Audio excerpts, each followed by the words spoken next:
Que alegria poder estar nesse momento, na última lição do nosso trimestre, a lição de número 13, do dia 28 de junho de 2020, comentada pelo nosso amigo, irmão, pastor Douglas, que é um eminente professor e que foi muito feliz no seu comentário da lição desse trimestre. Desejo a todos que tenham um bom aproveitamento espiritual e que não sejam, como adverte Tiago, ouvintes esquecidos, mas que coloquem em prática no seu dia a dia aquilo que vamos estudar nesta manhã. Então me dirijo principalmente a você, prezado aluno, prezada aluna da Escola Bíblica Dominical, e vos saúdo com a gloriosa paz do Senhor.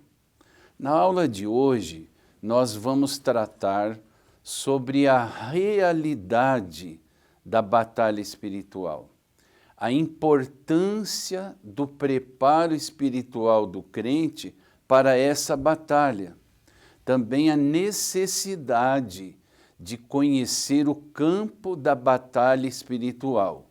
E vamos também destacar o ensino bíblico sobre a armadura de Deus, analisando as armas espirituais que são indispensáveis ao crente. O texto bíblico que iremos utilizar nesta reflexão encontra-se na carta do apóstolo Paulo aos Efésios, no capítulo 6, versículos 10 a 20. Porém, vamos lembrar aqui o tema da nossa lição, a batalha espiritual e as armas do crente. O texto áureo desta lição está nesse mesmo texto da leitura bíblica em classe, Efésios capítulo 6, versículo 11, que diz: revesti-vos de toda a armadura de Deus, para que possais estar firmes contra as astutas ciladas do diabo. A verdade prática, ou seja, a síntese deste assunto que deve nortear, então, a nossa caminhada espiritual decorrente do estudo desta lição. Diz assim: o uso da armadura de Deus assegura a vitória do crente no campo da batalha espiritual. Então, em primeiro lugar, vamos entender essa realidade da batalha espiritual. E uma das grandes realidades da vida cristã neste mundo está descrita nesta epístola de Paulo aos Efésios, no capítulo 6, versículo 2, que diz o seguinte, que nós não temos que lutar contra a carne e sangue, mas sim contra os principados, contra as potestades, contra os príncipes das trevas deste século, contra as hostes espirituais da maldade nos lugares celestiais. Em outras palavras, nós que somos crentes em Cristo Jesus, não estamos engajados numa guerra meramente convencional, mas sim numa guerra implacável contra um inimigo invisível. Batalha espiritual é um assunto que desperta o interesse de muitas pessoas ao redor do mundo. E um exemplo pode ser verificado no Amazon.com, uma das primeiras e principais empresas americanas a vender produtos na internet e um dos maiores sites de vendas de livros do mundo. No Amazon.com é possível encontrar mais de 500 títulos sobre batalha espiritual. Outro exemplo pode ser verificado através de uma busca no Google, onde atualmente mais de 50 mil referências fazem alusão à luta espiritual. Em nenhum período da história da igreja escreveu-se tanto sobre a guerra espiritual quanto na última década do século passado. Em relação à realidade da batalha espiritual, há pelo menos duas maneiras de interpretá-la. A primeira, para muitos, é ignorá-la completamente. Infelizmente, não são poucos os cristãos que ignoram que estamos numa batalha espiritual contra os seres demoníacos. Alguns ignoram por falta de conhecimento, outros porque simplesmente, deliberadamente, preferem não acreditar nessa realidade. E acerca disso, o apóstolo Paulo, escrevendo a sua segunda carta aos Coríntios, no capítulo 2, versículo 11, ele diz: porque não ignoramos os seus ardis. A segunda maneira de interpretar essa realidade da batalha espiritual, para muitos, é supervalorizá-la. Enquanto uns ignoram a realidade do inimigo das nossas almas, há outros que cometem pelo menos dois erros distintos. Eles atribuem tudo ao diabo, ou acham que o diabo é tão poderoso quanto Deus. Embora Satanás seja um causador de males aos homens na terra, há males que sobrevêm ao homem unicamente por causa do seu pecado, e outros que são enviados por Deus como uma punição. É bom dizer que, embora o diabo tenha certo poder, pois foi um ser angelical de destaque no mundo espiritual, ele não pode agir de forma autônoma, pois esteve e sempre estará sob o controle de Deus. É impossível negar a existência do diabo e dos demônios. A realidade é que o diabo existe mesmo. Satanás existe, os demônios existem e não estão dormindo, infelizmente, como muitos cristãos estão. Essa é uma triste realidade. Todos os crentes acham-se engajados numa guerra de vida ou morte contra um inimigo feroz.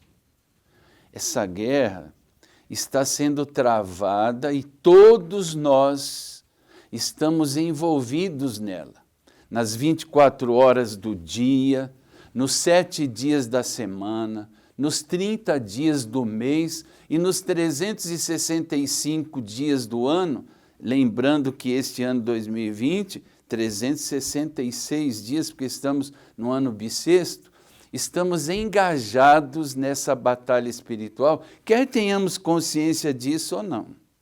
E é isso que a Bíblia Sagrada declara em Efésios 10 a 18, que é o bojo da lição, nessa leitura em classe, e também em 1 João, capítulo 5, versículo 10, o apóstolo declarou que o mundo jaz no maligno. Jesus, por diversas vezes, chamou o diabo de o príncipe deste mundo. E o apóstolo Paulo, por sua vez, o citou como sendo o Deus deste século, que cegou os entendimentos dos incrédulos. Já na Epístola aos Efésios, capítulo 2, versículo 2, ele também falou do príncipe das potestades do ar, do espírito que agora opera nos filhos da desobediência. Então preste atenção, esta é uma séria advertência que a palavra de Deus faz a todos nós. Por isso, nós devemos estar constantemente alertas. Isso me remete à maneira de saudação oficial dos escoteiros. Eles usam como uma continência, uma saudação, com 3 dedos da mão direita, dizendo sempre alerta. E não é por acaso que eles levantam esses 3 dedos, porque tem um significado todo especial. Deus, pátria e família. E o maior protege o menor. Então, estejamos sempre alertas com relação a essa realidade da batalha espiritual. A nossa lição aborda também a necessidade do preparo espiritual do crente para enfrentamento dessa batalha, destacando que nós somos fortalecidos no poder do Senhor e que devemos ser vigilantes em toda oração e súplica. E a exortação apostólica continua: fortalecei-vos no Senhor e na força do seu poder, que está descrito em Efésios 6, versículo 10. Indica que esse poder que garante vitória contra o mal não provém do homem, mas ela emana do próprio Deus. E o termo grego endinamô, que significa fortalecer em, está no presente e na voz passiva endinamoste, que é mais bem traduzido como sede dotados de força em, sede fortalecidos. Essa versão ratifica que essa força e esse poder vem do alto e se refere ao campo espiritual e não acerca da força física. Os cristãos, por sua vez, devem ser fortalecidos por meio da renovação da mente, da vida de santidade, e devem ser cheios do Espírito Santo, conforme está escrito em Efésios 5,18. Portanto, temos o dever, a necessidade de nos fortalecer no Senhor. E, para tanto, nós temos que nos aproximar a cada dia do Senhor. Asaf deixou claro no Salmo 73 que bom é nos aproximarmos de Deus. E disse mais Asaf: quando nós nos distanciamos de Deus, estamos nos arriscando a nos destruir espiritualmente. No preparo espiritual para a batalha, o apóstolo Paulo enfatiza a necessidade de uma vida cristã plena por meio da oração e súplica no Espírito. É impossível entrar em combate sem a cobertura da oração. Em Lucas 21, 36, o Senhor deixa bem claro, ou bem clara essa advertência. Vigiai, pois, em todo o tempo, orando. Orar no Espírito significa que o Espírito Santo nos ensina a orar como convém. Esse Espírito Santo intercede por nós e torna Deus acessível, como diz Paulo em Efésios 2, versículo 18. Já na Epístola aos Romanos, no capítulo 8, e na Epístola aos Gálatas, no capítulo 4, a Bíblia Sagrada, a Palavra de Deus, nos mostra que o Espírito Santo nos enche de plena confiança quando nós oramos. O apóstolo Paulo ainda acrescenta à oração a necessidade da vigilância e da constância. A vigilância preserva o crente das astutas ciladas do inimigo. A vitória contra o mal somente é possível por meio do fortalecimento do poder de Deus, da resistência ao pecado, da oração e, concluindo, da vigilância constante. O tópico 3 da nossa lição trata da necessidade de se conhecer o campo de batalha. O apóstolo Paulo faz uma admoestação clara aos seus leitores em Efésios capítulo 6, versículo 11, dizendo o seguinte: revesti-vos de toda a armadura de Deus, para que possais estar firmes contra as astutas ciladas do diabo. Então, esse texto nos oferece resistência para estar, repito, firmes contra as astutas ciladas do diabo. Prezado professor, prezado aluno, aluna, preste bem atenção que essa expressão utilizada pelo apóstolo Paulo de ficar firme ou oferecer resistência era uma terminologia muito comum aos militares da época e significavam resistir ao inimigo, manter a posição e jamais se render. A palavra ciladas do grego metodeia significa esquemas, planos, astúcias. E na linguagem militar mais propriamente dito, significa estratagemas. Astúcia, por sua vez, já significa um artifício ou um truque.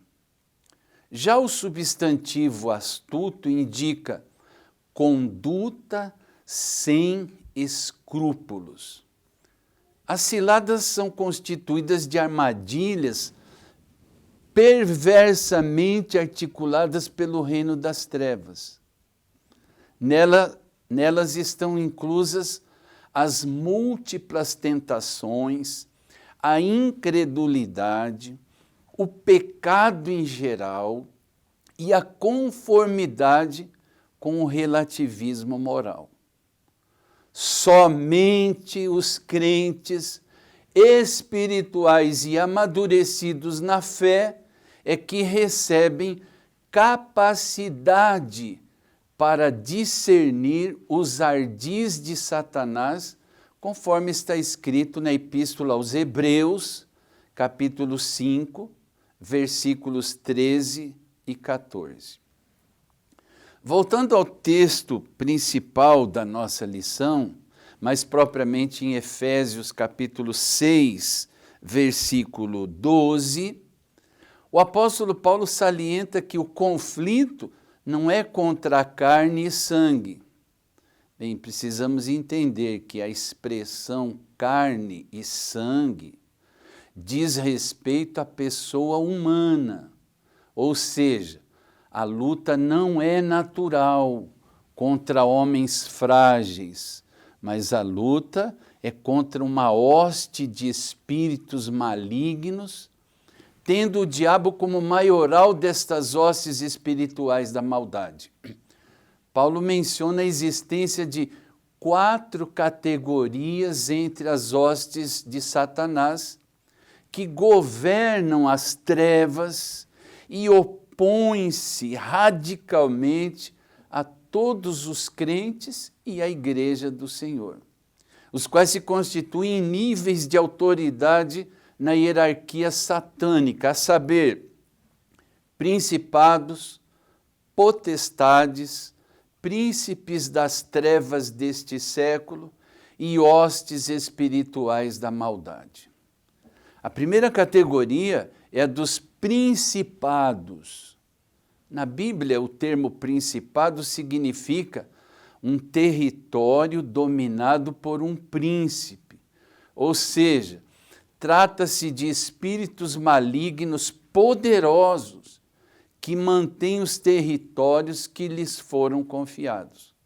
E um exemplo clássico disso pode ser verificado no livro do profeta Daniel, no capítulo 10, que trata do príncipe da Pérsia e do príncipe da Grécia. A segunda categoria é das potestades. Potestade significa poder, potência, força.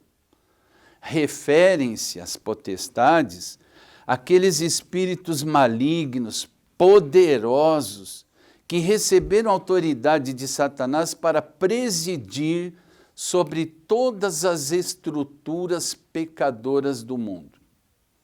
Já a terceira categoria é a dos príncipes das trevas deste século, ou dominadores do mundo tenebroso. Literalmente, governantes do mundo. E a nossa sociedade é constituída de instituições que funcionam através de cadeias de autoridade. A família, a igreja, as escolas, as empresas, os clubes, a mídia, os sindicatos, as cidades, os estados, as nações, etc.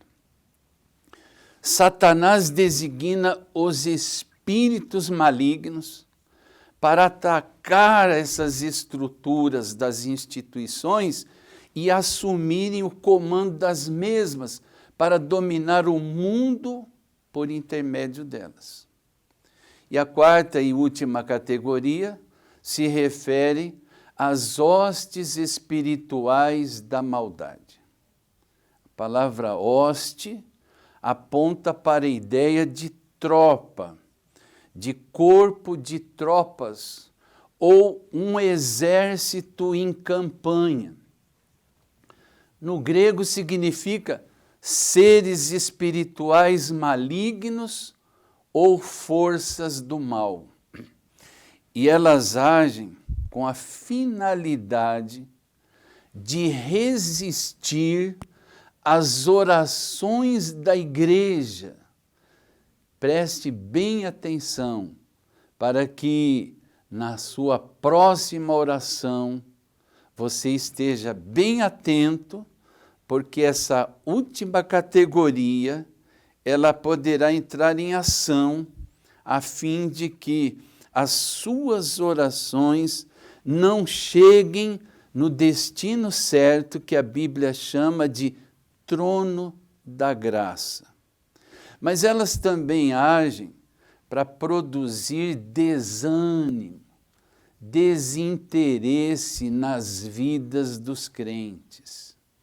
Então, esses demônios, eles formam a tropa de choque de Satanás. Esses demônios que constituem as hostes espirituais da maldade. Então, repito, esses demônios, eles formam a tropa de choque de Satanás no mundo inteiro. Eles estão em toda parte. Todavia, em contraste com o poder do domínio sobrenatural hostil, o apóstolo Paulo, glórias a Deus por isso, enfatiza no capítulo 1 e no capítulo 4 da sua epístola aos Efésios a superioridade do poder de Deus e a supremacia de Cristo. Glórias a Deus por isso. Então ninguém precisa ficar aí tremendo de medo. Ai, em cada esquina, em cada canto tem um demônio já pronto. Não, nós temos o Senhor nosso Deus, que é o nosso escudo. O Senhor Jesus está pronto para nos ajudar. O tópico 4 da nossa lição, conforme o nosso comentário para esta aula, trata das armas espirituais indispensáveis ao crente, ou seja, trata especificamente da armadura completa de Deus. O apóstolo Paulo foi muito feliz em relacioná-las na sua epístola aos Efésios, capítulo 6, versículo 11, onde ele exorta os cristãos a revestirem-se de toda a armadura de Deus. Essa expressão traduz o termo grego panóplia, que significa a armadura completa de um soldado fortemente armado. Não pode faltar nenhum item. A ordem é revestir-se dessas armas, resistir bravamente e marchar contra as potestades do ar.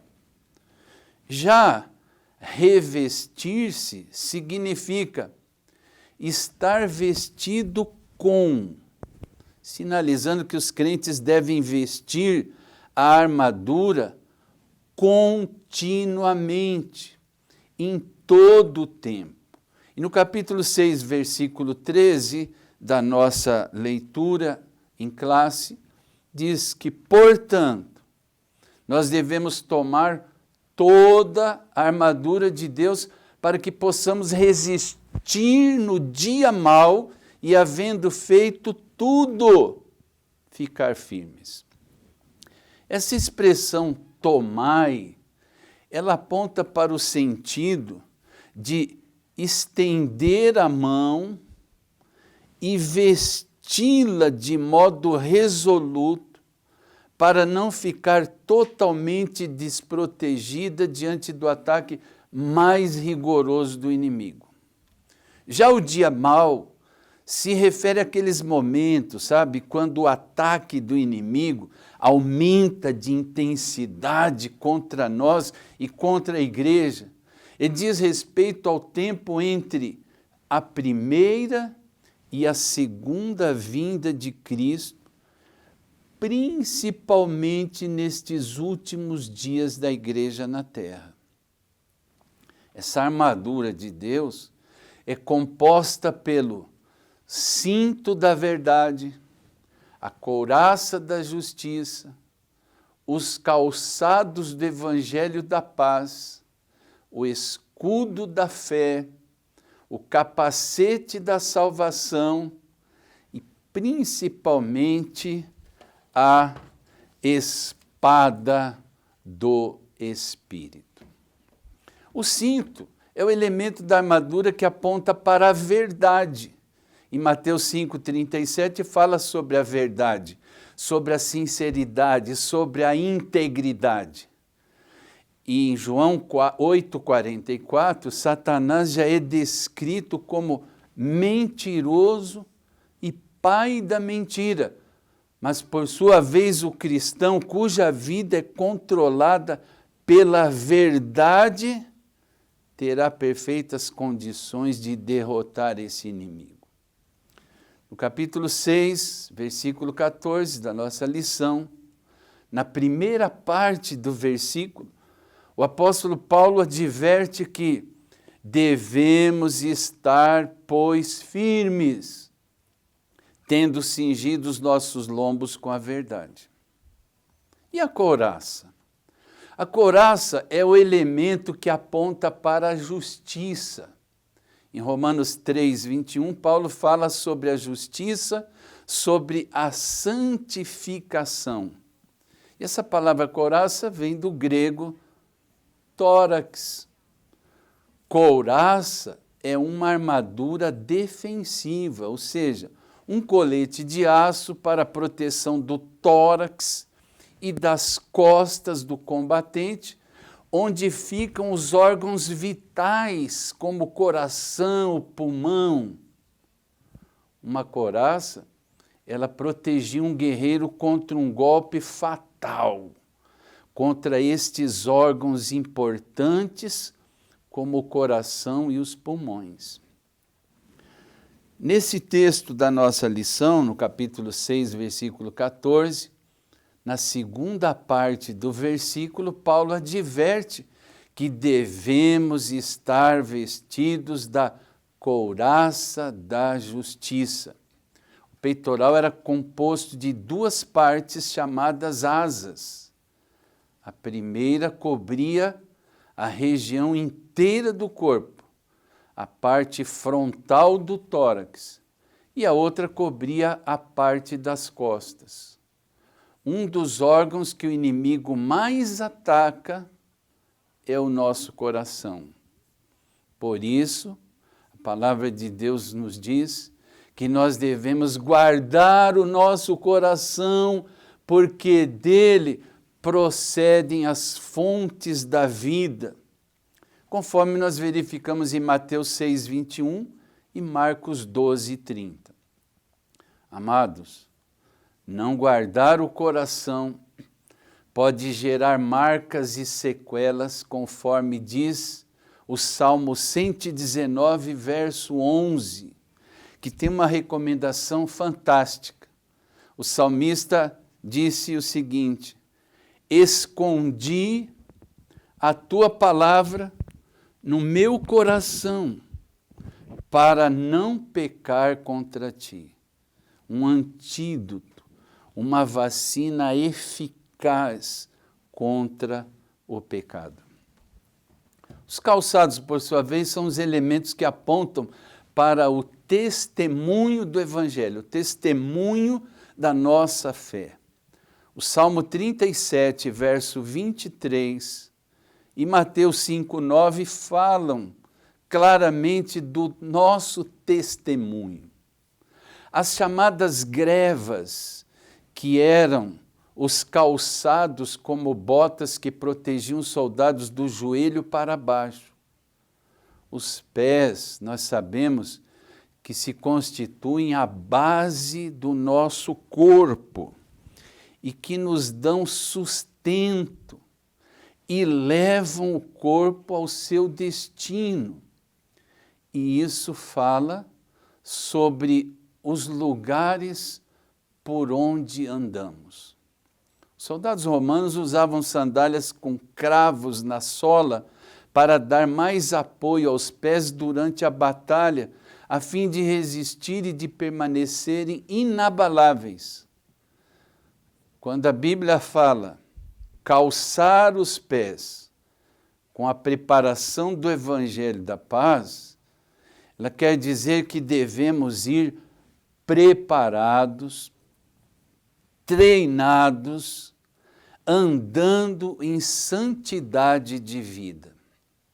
Se nós formos prudentes e calçarmos as sandálias do Evangelho, teremos os pés formosos, como diz Isaías 52, versículo 7. E o escudo? O escudo, por sua vez, é o elemento que aponta para a fé. O dardo, que é uma lança curta e delgado, que mede aproximadamente de 1 metro a 1,5 metros de comprimento, com uma mecha em chamas, ele é direcionado para o soldado ou combatente inimigo que precisa utilizar-se do seu escudo. E o escudo mencionado nessa passagem era um escudo grande, que protegia a maior parte do corpo do soldado. Vale até lembrar que numa batalha em campo aberto, os soldados ficavam mais protegidos dos dardos lançados pelo inimigo quando eles se juntavam, fazendo seus vários escudos parecerem um só. E o apóstolo Paulo, em Efésios 6,16, diz: tomando, sobretudo, o escudo da fé, com o qual podereis apagar todos os dardos inflamados do maligno. Essa expressão dardo vem do grego belos e significa, por incrível que pareça, naquela época, míssil, flecha ou lança. E o dardo era atirado contra o inimigo ainda a certa distância. Os dardos inflamados podem ser uma cilada, uma armadilha, uma astúcia, uma esperteza e até mesmo um engano. E o termo inflamados vem também do grego purô, que é repleto de fogo, incendiado e carregados com substâncias inflamadas. Pelo escudo da fé, nós podemos vencer todo tipo de dardo, inflamado ou não. E o capacete é o elemento que aponta para a salvação. O capacete envolve a cabeça e a mente na realidade da nossa salvação. Em Isaías 59, versículo 17, e em 1 aos Tessalonicenses 5 e 8, diz claramente que Satanás deseja atacar nossa mente. E foi dessa forma, dessa estratégia, que ele conseguiu derrotar Eva. O capacete da salvação refere-se à mente controlada por Deus, conforme Efésios 6,17, na primeira parte do versículo, dizendo: tomai também o capacete da salvação. Ou seja, quando Deus controla a mente, Satanás não consegue fazer um cristão se desviar da sua fé. Aleluia! O capacete que protegia a cabeça era feito de várias formas e de vários metais. Já o capacete da salvação protege a nossa mente das mentiras do diabo e das influências deste mundo. A espada é o elemento que aponta para o Espírito, a palavra de Deus. Enquanto o resto da armadura é em sua natureza, ou são armas de defesa, aqui se encontra a única arma de ataque na armadura de Deus. A espada, que tinha várias formas e dimensões, eram feitas de vários tipos de metais. Esse é o símbolo usado por Paulo para indicar a palavra de Deus, a Bíblia Sagrada, conforme diz Efésios, capítulo 6, versículo 17, na segunda parte. O escritor aos Hebreus também afirmou isso no capítulo 4, versículo 12. Pedro também tentou usar a sua espada para defender Jesus no Getsêmani, mas já em Pentecostes, Pedro aprendeu que a espada do Espírito é muito mais poderosa, conforme Atos 2, 14 a 41. Em Lucas 4, 1 a 13, a Bíblia diz claramente que Jesus usou a espada do Espírito e derrotou o inimigo. Então nós concluímos esta reflexão conscientes de que passamos 24 horas por dia lutando numa guerra interminável contra Satanás e seus demônios. E diante dessa realidade devemos responder a seguinte questão: quantas horas por dia passamos nos preparando ou treinando para essa luta? quanto tempo dedicamos à leitura da palavra de Deus e da oração? Não devemos perder de vista que um soldado romano treinava pelo menos 3 horas por dia. E um soldado romano jamais tirava sua armadura em campo de batalha, nem para descansar. A Bíblia nos adverte sobre a existência de um reino tenebroso, diabólico, organizado no mundo espiritual, conforme Efésios 6,12, influenciando as nações e os povos para o mal em todos os sentidos. No entanto, a Bíblia também diz que por ocasião do sacrifício de Cristo, que esmagou a cabeça da serpente e despojou os principados e potestades quando triunfou deles na cruz do Calvário, sua situação ficou ainda mais restrita no mundo pela presença do Espírito Santo e da sua igreja.